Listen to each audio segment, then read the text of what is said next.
Hey everyone, it's Kelsey, aka Real with Mrs. B, and I can't believe that we're like halfway through May and I have not updated you on our sinking funds or our debt snowball. So that's what I'm here to do today, and I'm really excited because it feels like time is flying by and that debt snowball is moving pretty quickly. So let's talk about April. If you saw my last video, you know that there was a lot of money coming in, there's a lot of money coming out, and I didn't quite contribute to the sinking funds much because I knew that we had a lot of money going out to pay for taxes and things like that. So I kind of cut contributing to sinking funds to pay for that.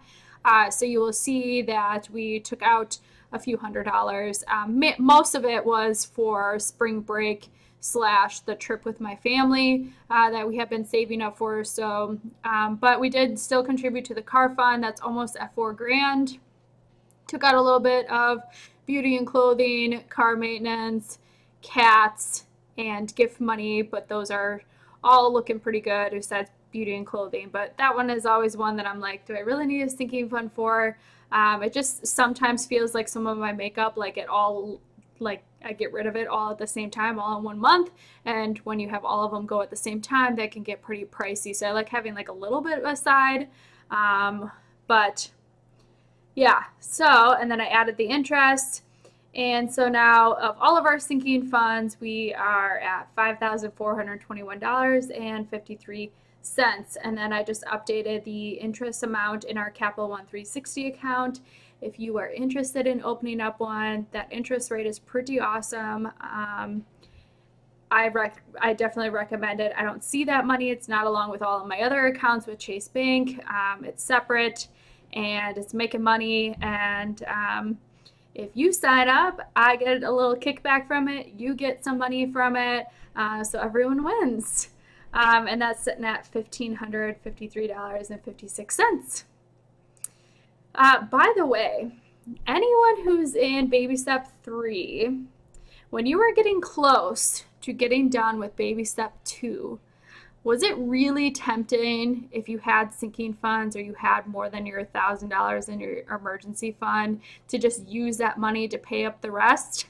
Because I'm getting to that point, and I know it's gonna be even more pertinent or in a couple of months that I'm gonna want to use this money, like this extra $500 in the emergency fund and all of this stuff, just to pay it off, because I know that we'll be able to just recontribute this money back into the sinking funds. It's really tempting. So I would love to hear from you guys if you've been in that scenario, what your thoughts are. And now the big news is the debt snowball.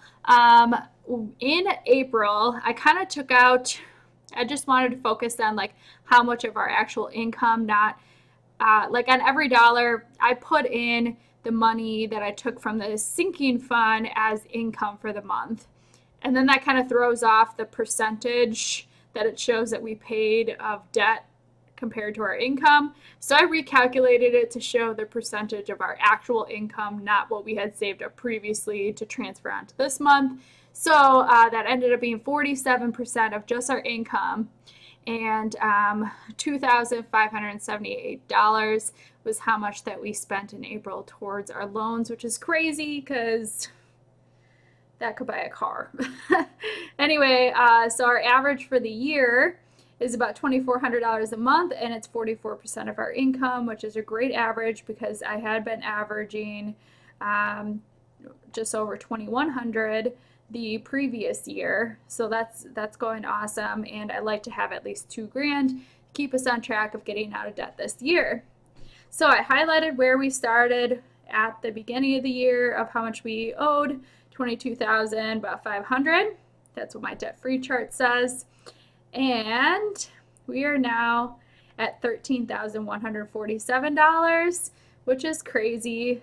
So between the month of April to then in April, we were able to see that number drop to, I love seeing this number, 20 to 17, 16, 15, 13, and now this month it might be like 11, which is awesome. So we have now paid off over $50,000 of debt, and we are almost at 80% paid off. That's insane. And we are almost at 10 grand paid off or paid in 2018. This is just, it's blowing my mind because I keep thinking about all of these amazing things we can do with that money when we are finally debt free. So let me know how you guys are doing right now, and if you have some advice on that question I said earlier, I'd really appreciate it. And I'll catch you guys soon in my next video, which I have a couple coming out. One being what our plans are for when we are out of debt, and then our mid-month budget review. So look forward to those, guys, and if you haven't subscribed, please make sure to do so, and I'll catch you guys soon in those videos. Bye.